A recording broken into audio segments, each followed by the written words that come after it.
Hey, you awesome folks! Thanks for taking this journey of discovery with your guide, Keith Haney. You're listening to the Becoming Bridge Builders podcast, your favorite podcast for everything from racial reconciliation to education innovation, justice reform, and leading change in the 21st century. This podcast is for people who love to be challenged with difficult topics, but want practical solutions to solve these challenging issues. Becoming Bridge Builders makes change possible. Each week on the podcast, Keith invites innovative thought leaders to share how they are building bridges in their area of expertise. You will hear breakthrough ideas and concepts that are changing the world. He's featuring guests who are best-selling authors, leaders at Microsoft, entrepreneurs, leading educators, professors, lawyers, and so many more. Listen in to learn how you can be the bridge to the change you are seeking.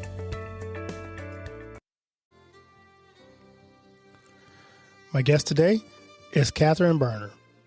Katherine is a grief and trauma expert, a licensed psychotherapist, and founder of the Living Beyond Loss Academy. After 30 years in both the public and private sectors of the mental health field, Katherine is well acquainted with the ways grief can impact a life. By crafting this guide from her personal experience and lessons learned during her own season of mourning, Katherine offers compassion and guidance to those suffering a loss in this timely work. She's a graduate of Spelman College and University of North Texas. Katherine holds degrees in psychology and counseling. In addition, she's a certified as an ICISF crisis responder, clinical trauma specialist, and a trained MEDR practitioner. We welcome Katherine to the podcast. Well, Katherine, it's so good to have you on the podcast. How's your day going? My day is going wonderful. Thank you so much for having me. I'm excited about having this conversation with you. I really appreciate it. Well, I'm glad. I'm looking forward to having it as well. I mean, your topic is one that so many people either have dealt with, especially in the last 2 years, or if they haven't, they will deal with it at some point in their life. So you can't avoid grief as long as you live here. Yeah, it's true. The unfortunate reality. Yes. Right. I want to get to know you a little bit better, my audience too. So give me the best piece of advice you've ever received. Oh man, I will be honest. And as I was thinking about this, I don't want to sound too super spiritual, but the reality is that's just kind of who I am. So the best piece of advice that I was ever given was to be true to who I am and be true to who God has called me to be. And I didn't understand that at the time because I was young and, you hear stuff and you're like, what is that? But having lived a few years now, I get it and it makes sense. And I see it for the gift, honestly, that it really was. There is nothing wrong with being hyper spiritual and the advice you get. Because that is some of the best advice I've often got is not my exactly own, advice from God, That is awesome. Yeah, I'm curious in your life. We always have those people that have meant so much to us. I'm curious if you want to kind of give a shout out to some people in your life who have served to inspire you, be a mentor for you, help you through some difficult times. Is there somebody that comes to mind you want to kind of thank for that? Yeah, well, there are two people. Neither of them are still with us, but I'll shout them out anyway. My mother would be the first one. She was my biggest cheerleader, my number one fan, and my absolute everything. And then my uncle, who was her younger brother, her only brother. He is the person who led me to Christ, who taught me about Jesus, who taught me how to teach about Jesus, who, just discipled me when I didn't really even know what that was. So those are the two people that have been the most instrumental in my life and in my journey. And I'm just so grateful that God decided to plant me in their lives for the time that I had them. That's amazing. And it's so good to know. Oftentimes I ask people that question, that's who they come up with, somebody, either a mother or a father or a family member who knew them from the day they were born to the day they left this earth. And so, yeah, those are some of the most impactful people in our lives often. Absolutely. Yeah. I've got some others, but when I think about those two, they win the prize hands down. Right. There you go. I looked at your book and did some research on you, and it seems like your book came out of a personal journey. So you want to share your story as to, what that journey was and the lessons you learned along the way? Sure. So the book was actually written and born out of my own grief journey, in particular after the death of my mother. I've worked in the mental health space my entire career for almost 30 years now. I have counseled countless people on grief and loss and trauma and all the things, and did that well, and I really enjoy that. But in 2011, when my mother passed away, I literally did not know what I was going to do. I didn't know how I was going to move forward. I didn't know if I was going to move forward. And quite frankly, I didn't know if I wanted to move forward, and just what my life was going to look like. And so I went through that really difficult season after her death. And I came to a place where I said to myself, if I know all that I know as a mental health professional, having worked with people, even my spiritual walk, if I know everything that I know about grief and loss and, how you move through and all the things, and I'm struggling the way that I'm struggling, what in the world is everybody else doing? And that's really what prompted me to write the book, just as a way to give people something to hold on to in those beginning phases of grief where you're just trying to figure out what is going on, and am I losing my mind? Am I okay? Am I not okay? What is this? So that's really what it was born from, and I wanted it to be an easy read. I didn't want it to be a lot of psychological heady stuff that people had to figure out what I was saying. I just wanted it to be very practical and kind of the starting point for people moving through their grief journey, something easy that they can start with. Like I said, it's not a long read, but something that will still be impactful for them. And so that's really where the book came from. And then there are other, and I talk about this in the book, there are other losses that I've experienced that kind of led that, because when we think about grief, we always think about death, but grief is about loss. And so, I've experienced, job losses, experienced, divorce. I've gone through, sexual abuse and trauma, and that has its own facet of loss attached to it. So there are multiple parts of my story, but the book came primarily from my mom leaving here and going to rest with Jesus.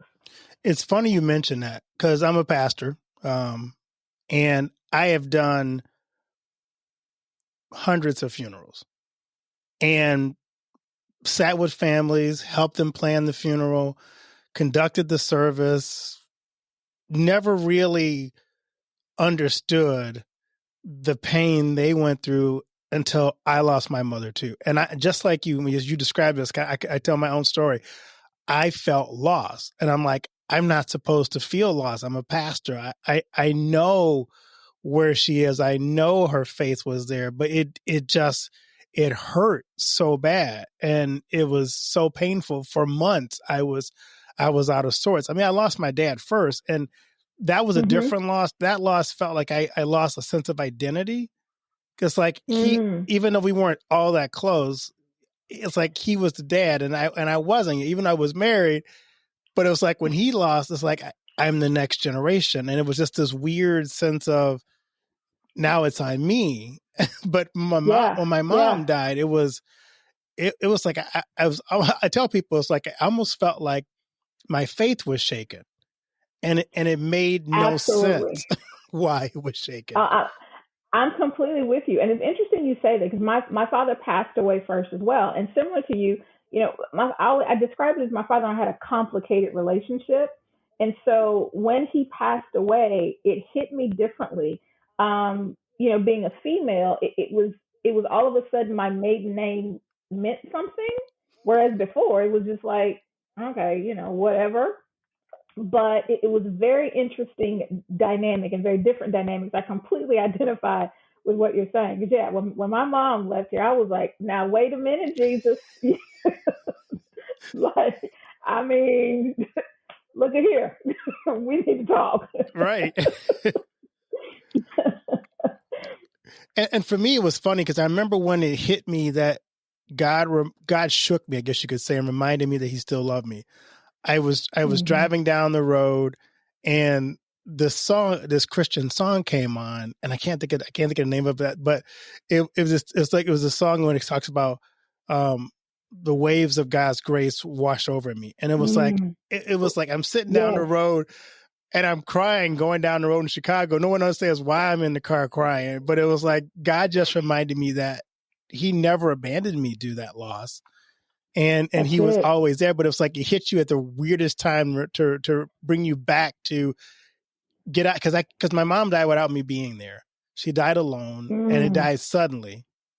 And so I'm like, well, God, why did you let her die by herself? And it was in that moment He reminded me that she was never alone. Even in that last moments, I was always there. And it just eased a little bit, but it was like, it was tough to get to that point where I just felt guilty that I didn't see it and missed it altogether.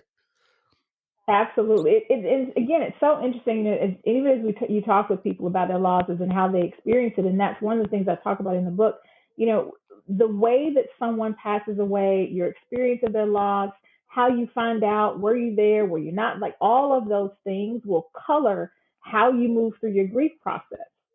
For me, and similar to you, it hit me later on how gracious God even was to me in my mother's death. Well, I was just focused on the fact that she's not here. But my father died very suddenly. I mean, this morning he's here, and 5 hours later he's not. My mother, we walked through a 7.5-month journey with my mom before she passed away.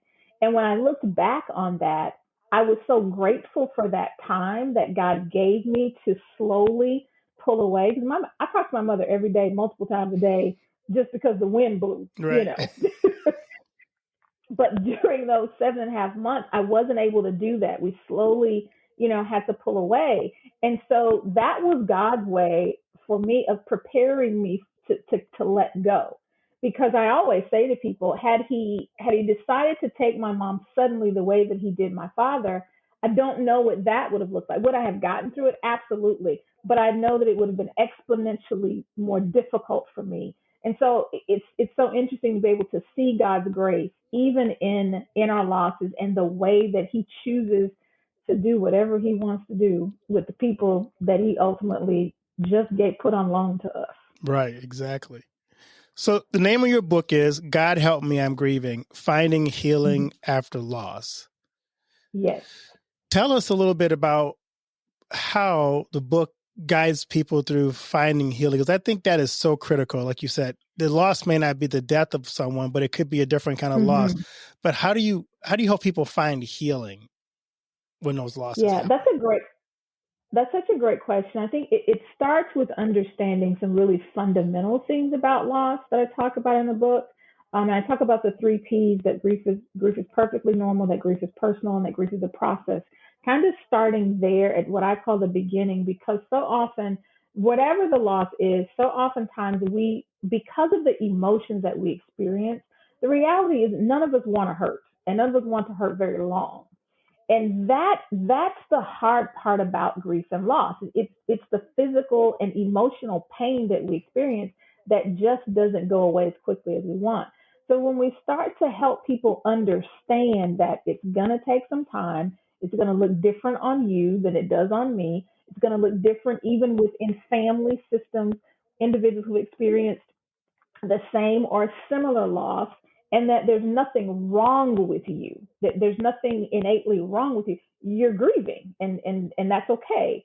So helping people start there to just understand what's happening to them pushes them so much further along in their healing, because oftentimes the stunt to the healing, if you will, is I don't understand what's happening, and so I'm doing all these other things to try and make it go away, when actually what needs to happen is I need to understand that what I'm experiencing is normal, so that I can now move through the process and make my way toward healing, and understanding that it's going to take time. How much time? As long as it takes. So that's I think the beginning phase is so very important, just to give people a clear understanding of what in the world is happening to me right now. So how do you, in that first phase, because I think it's really critical, you said something really special there. How do you give yourself grace during that first part because Man, you can really beat yourself up going, why am I not over this? And it just makes it worse. The more you beat yourself up, the worse yes, it it gets. So does. how do you tell people to give themselves the grace to be in that place, to sit in that place, Hmm. and to just be okay with the fact it's going to hurt? Right. Yeah, and one of the ways I do that is helping them understand that, and kind of going back to what I said, there's nothing wrong with you. It's not like you're somehow innately there's this disorder that you have. What you experience is a normal response to loss that everybody experiences, and so understanding that, so that takes you off. Doesn't go, oh, okay, well, there's nothing wrong with me. All right, now how do you experience loss? What does it look like for you? Do you need time to cry? Do you need time to go play basketball with your friends? Do you need to go play golf? Understanding that men and women and all of those differences, just innate differences that we have. So understand that about yourself and then going, okay, if I'm going to get better, I need to give myself the time to get better. I talk about it in the book. I use the example of my son, and he broke his arm when he was maybe 8, 9 years old. It was actually just before my father passed away. Broke his arm roller skating. And he had to go from, the original splint to a cast to search all the things to get to the process of healing because it has to happen from the inside out. We think that because we look okay here that we should be able to go on and move about our lives, but actually healing has to happen from the inside out, and so that takes time. So recognizing that, slow down, give yourself the grace, the space, the time, and don't allow other people to put those predetermined time frames on you that say, oh, well, it's been a month, you should be okay by now, or it's been 2 months and you still crying every Tuesday, because your mom died on Tuesday, so why you cry every Tuesday? It's because that's your process. That's the way you need to move through the process. And so, giving yourself grace is huge in this, and also teaching other people. And that's why I love to do the trainings that I do. So it's not only you giving yourself grace, but it's helping other people understand. We need to give the ones we love grace and space as well. I had another guest on. We were talking about grief too, and we were talking about she lost her son to drug addiction and he took his own life. Mm. And, Mm. one of the things she talked about is people, when they're around you and you're dealing with grief, they don't want to mention the person's name. And that doesn't help because you want to talk about that person. It's like you want that person's Absolutely. name mentioned because you don't want, it's like they're still alive as long as they're still being talked about. So how do you Absolutely. help people who come around grieving people to deal with some of the best practices when you're dealing with somebody who's dealing with grief?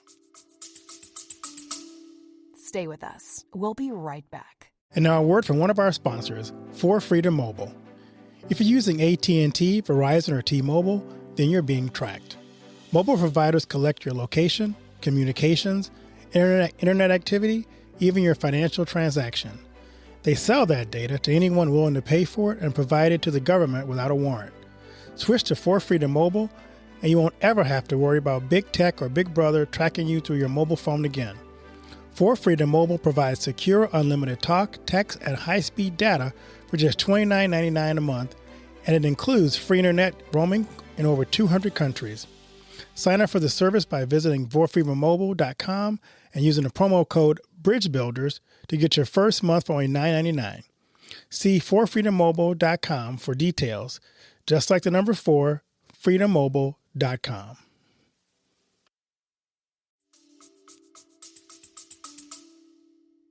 Absolutely. And I do that a lot. And the first thing that I try to teach people is, first of all, to recognize that you don't always have to say anything, that your primary job is to listen and be present, because there's nothing that you can say that's going to make it better. Like there's nothing that you're going to say to someone. They're going to go, oh, you know what? You are absolutely right. I am so glad that God took my mom or my dad. Like, that's not going to Right. happen.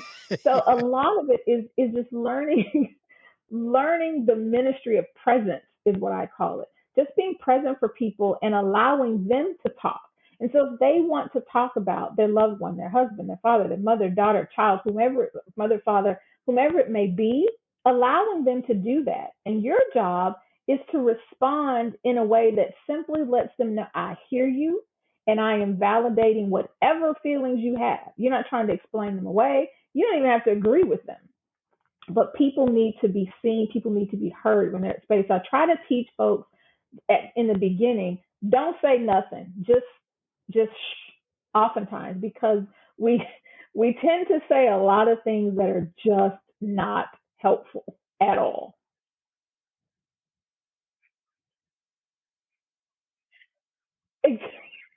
Exactly. Yeah. Oh, you're still young. You can marry again. Like I literally just left the cemetery, and you're telling me, yeah, the things we do. I love this quote. I want you to kind of dig a little deeper for us. You have this: grief demonstrates how a person's response to loss does not indicate a lack of faith, but testifies instead to their humanity and life-affirming choices to love and to be loved. Kind of unpack that for us a little bit.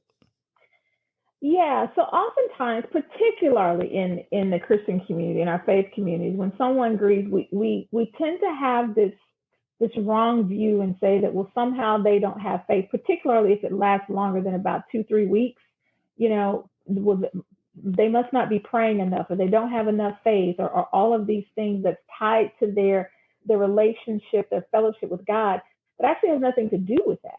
It has everything to do with they were connected and they were in fellowship with another human being. Their heart was connected to another human being in some way, shape, or form. And I say this is true whether it was a good relationship, whether it's a divorce, and it was a particularly difficult divorce, and maybe it was a relationship that you can look back and go, you know what, I shouldn't have even got married to begin with. But you're still connected heart to heart with another human being, and that is an indication that you made a choice, and you made a decision to love someone and to allow yourself to be loved. And when we think about, just what scripture says, like that's the whole, when we think about what Jesus says to us in Matthew, that's the beginning, middle, and end of scripture. Love God and love other people. And so you've done that. And now when this loss happens, there's a period of time that it's going to take to heal from that. And so in a very weird way, what we experience with grief and loss is actually the beauty of knowing that you were intimately connected to another human being. And that's a gift. That's really a gift. I like that. And you and I talked about it. You could be a very, very strong Christian, but sometimes the loss devastates you. And it's not a lack of faith. It is just, it goes back to what Paul talks about. It's like sometimes you go through trials and tribulations in your life so that your faith is proven to be genuine. Your faith comes out stronger sometimes when you've gone through those difficult, painful moments in your life. Absolutely. When I teach this a lot of times, I walk through Job, because I think that whole book is just a beautiful chapter of this, because, we start out in chapter 1, Job is the man, and Job's got everything and all the things. End of chapter 1, he literally loses everything, but we like to land on the very end of chapter 1 where he says, naked I came into the world and naked I'll leave, blessed be the name of the Lord. And we prop that up as this, really beautiful, super spiritual space that we should all be in as soon as we lose someone. Now, granted, that's where we want to end, but we forget to point people to the rest of the book, because between chapter 3 and about chapter 38, Job he's in a bad spot. I mean, he is, God, why did you even let me be born if this was going to happen? Right. Because not only he's lost his possessions, he's lost his children. I mean, he goes through almost every point of loss. His children, his possessions, he's sick, his health is in jeopardy. Some would argue his relationship, even with, I like to call her Miss Job, because, oh, by the way, she's grieving too when she makes that comment to him about you should curse God and die. Well, everything that Job lost in chapter 1, she lost too. Those were her children too. Right. So I like to walk people through that whole book, because it kind of gives people what I like to call a faith defense, to go, okay, I don't have to be, I can still have my faith and be very honest with God about how I'm feeling. I can still have my faith and love God and still say, but God, this hurts, and this hurts bad. And God, I don't know why you did it like this. And I wish you wouldn't have done it like this. But then when we get to the end of the book, when we get to chapter 42, God has restored that. He's met with Job. He's talked with Job. Job's faith is now again increased. And then Job has 10 more children, and all of his possessions are there. And I always tell people when I point back to Miss Job, clearly she got herself together, because nowhere in scripture does it say he got a new wife. So he had to have the 10 babies from Miss Job. Right. So it's just a beautiful walkthrough of helping people see and understand the process of grief, and that it's okay, and that it doesn't negate your faith. It doesn't mean that you don't love God. It doesn't mean that you're not still connected to him. It means that it might be a little weak, but that's okay, and that's normal. And the most important thing is that God's not upset with you about that, nor is he afraid of you because you say, you mad at him. So he's okay with it. And I love the fact that Job gets to the point where he gets an audience with God. He stands in front of God and he tries to put God on trial. And the original language is really funny, because when God responds back, the Hebrew says, God tells Job to pull up his pants. And it's literally, the translation is, pull up your pants like a man. You asked for this. Here it comes. So it's like, exactly. And God just lays in and in a really powerful way of like, were you there when I formed the foundations of the earth? So while you're questioning why I made, like you said, why I did what I did, know that I never lost control of this planet or this society. Exactly. And I don't really need your advice as to how to do things. Right. And because we look at I like to call the morsel of it. And again, not the loss is great. But when we look at it connected to the rest of our lives, when we look back on our lives, to God's point, like, dude, where were you when I was flinging stars in the sky? Right. Like, what were you doing, bro? So, and the beauty of that, to your point, we're able to see that God can still hold us in this space, while at the same time, the world never stops turning. So even though I'm in this really dark and difficult spot, I'm still breathing. I'm still waking up every day. That's only because God allows it. The alarm clock really didn't wake me up. I say this often when I'm teaching. Like, do we hear the alarm clock and wake up, or do we wake up and then hear the alarm clock? Like, how does that work? Right. I don't know. That's a God thing. So even in my hurt and pain, God is still taking care of me. And I'm like you. That's why I love when we get to 38 and God's like, okay, look, enough is enough. Let me let me tell you who I really am and what I've been doing, because clearly you forgot. That's right. And I love, like in the Psalm, when the psalmist does that too, and he's like, God, where are you? And then he turns it around in the imprecatory Psalms and he goes, but God is my refuge and my strength. And one of the most beautiful things Job says is, I know that my Redeemer lives, I know that, and yet in my flesh, I will see God. So it's like, even after all that, Job knows that I know my Redeemer lives. I know that you are God. So, we need to go through that and sometimes talk to God about those things that God can handle. He's a big boy, so it's okay. Absolutely. And I think too, so importantly, we need to let other people go through that, recognizing that they're going to get where they need to be. They're going to land right where they need to be. And so it's okay that they have those questions and they move through, because they're going to find their way right back. And I think sometimes you may think of something. When we stop people from doing that because we don't like the way they grieve, we're like, you should be over this. It's like, no, don't cut off their process. Don't cut off their need to connect with God, even maybe yell at God, because if you cut that off, you stop them in that healing process. So let them go. Absolutely. Walk with them, but don't jump in the middle of it and stop and kind of derail their healing process. Absolutely. I completely agree. And I think one of the reasons that we tend to do that is because the reality is none of us like to see other people hurt, particularly the people that we love and care about. And so for us, it's the difficulty, I say, of we can't stop it. We can't make it go away. So we just want them, can you stop crying, please? Because I can't handle your tears. I can't handle you hurting. So I need you to stop. But I think there's a lot of times where that comes from. But you're absolutely right. We have to give them that space to do that and to allow God to do his work in them and through them in the midst of that really, really difficult situation, whatever it may be, whether it's the death of someone, the loss of a job, a divorce, health challenges, whatever that may look like. And I think you also reminded us that all of our loss is not the loss of a person. When I work with Christians in their church and there's changes in their congregation, sometimes there's loss, there's pain.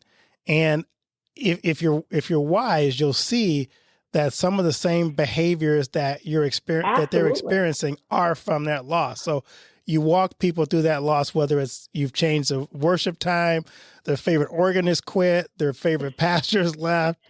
There's grief in those different moments. Grief in those moments. Yeah. And those are all the things. That's why I try to drive home so often that grief is not just about death.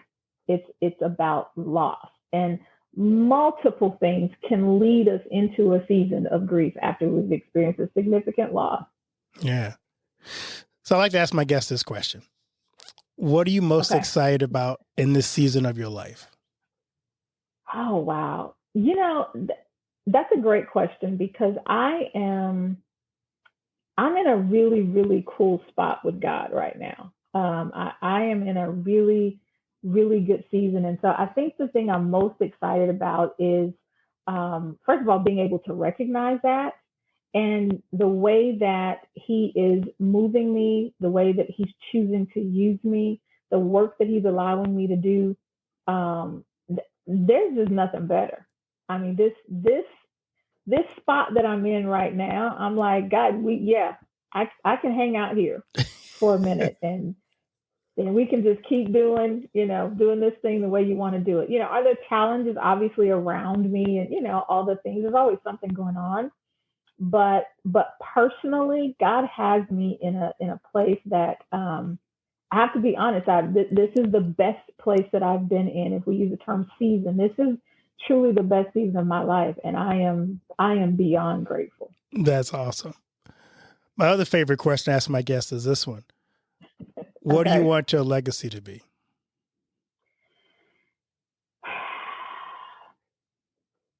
Wow. I'm going to go with that I love God and I love his people.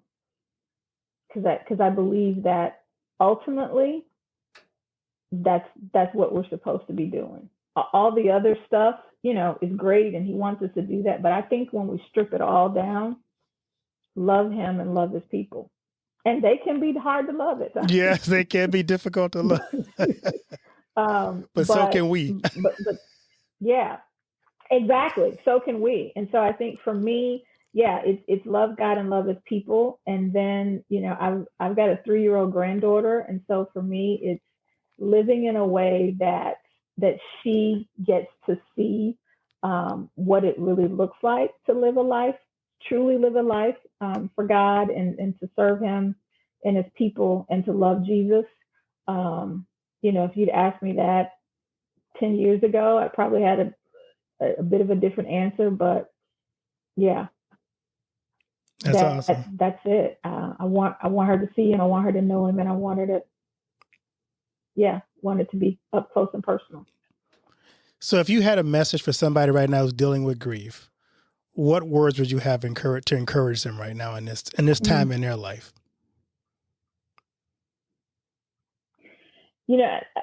I'd say to them that God is still faithful to you in the darkness.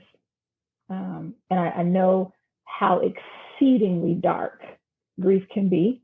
But I challenge them to look around for points of light, not huge beams, not 1,000-watt bulb, but just points of light that show that he's still there, even in this dark season, and hold on to those until they begin to illuminate further, because he'll do that. He's faithful. His word says it. And if we're able to look a little bit beyond where we are, and even look a little bit further back from where we've been, we can see that. And he is faithful, and he will always be faithful to you, even when it's really, really dark. There's a point of light in there, and hold on to it, because it's going to illuminate it. And I am, I'm evidence of that. Yeah, because it may just be pinpricks in the canvas, but at some point, Absolutely. those pinpricks may become the dawn. That's it. The dawn, the morning really is coming. Right. It really is, and there truly is some joy attached to it. It's coming. So just keep holding on to those pinpricks and those points of light. Right. So where can listeners find your book, God Help Me, I'm Grieving, Finding Healing After Loss? Yes, they can find, I love to say they can find anywhere fine books are sold. So Right. on Amazon, Barnes & Noble, Books A Million, any of your, if you have a favorite bookstore in the town, wherever you live, you can find it there. They may have to order it, but they can certainly do that. You can also find it on my website at katherinebarner.org. It's available there also. Where can they follow you on social media? I am on social media everywhere at Mrs. Kat Speaks. So MRSKAT Speaks. You can find me on all social media. I primarily hang out on Instagram and Facebook, but you can find me on the other same handle at Miss Kat Speaks.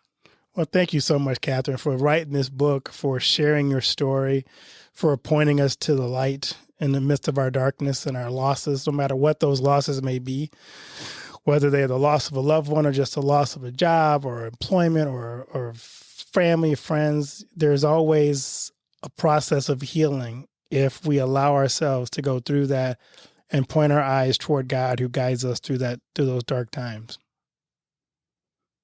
Absolutely. Thank you so much for having me, Keith. I sincerely appreciate it. This has been good. I love doing this. And so I thank you so much for giving me the opportunity. Well, thank you for being on the podcast.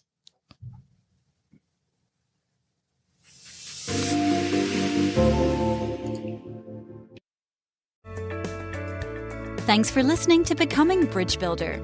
If you enjoyed this episode and want to help support the podcast, please subscribe and share it with others. Post about it on social media or leave a rating and review. To catch all the latest from me, you can follow me on Instagram at bkeithhaney and on Getter and Twitter at RevHeadpin or on his website at alightbreaksthrough.org. Thanks again and tune in next time. Do you know that most entrepreneurs hit a revenue ceiling and have no idea why? They're working harder, spending more money, running more ads, but revenue stays flat. My friend, Dr. Noah St. John, calls this the invisible break. He's giving our listeners a free revenue ceiling audit to help you see what's really holding you back.